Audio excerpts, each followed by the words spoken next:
It doesn't rain much in this arid region of Patagonia, especially not in March and April.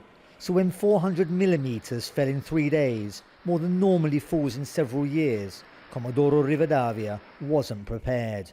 And although the sun has returned, it's still in shock. When the storm began, we got all this mud. Then the wind blew the windows in and all got inside. I was lucky to save my child before all was buried under 1.5 meters of mud in 10-15 minutes. Just one person died, but many have lost everything. Relief supplies from all over Argentina and beyond help alleviate the suffering. Heavy machinery and hundreds of troops are working to get the city back on its feet.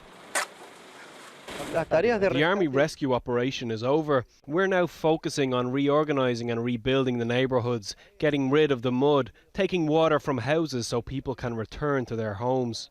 Sparse vegetation on the hillsides overlooking this coastal city couldn't stop torrents of rain-sodden mud flowing through streets, wreaking devastation in its wake. The water has receded, but this damage remains. As the clean-up and repair operation continues, there are huge questions hanging over this city. What on earth happened and why? And what needs to be done to prevent it from happening again? Aldo Sanchez from the local weather station has the meteorological explanation.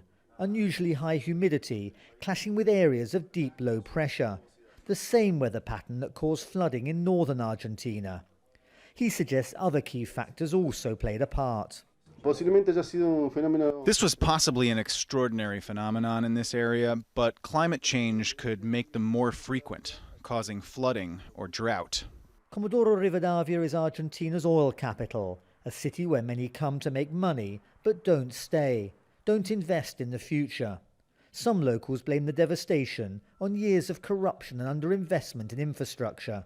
The money collected for public works never stays here to benefit the city. It's taken to the provincial capital or goes to who knows where.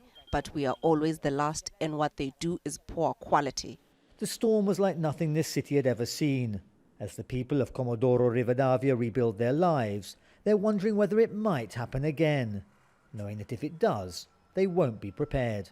Daniel Schreiner, Al Jazeera, Comodoro Rivadavia, southern Argentina.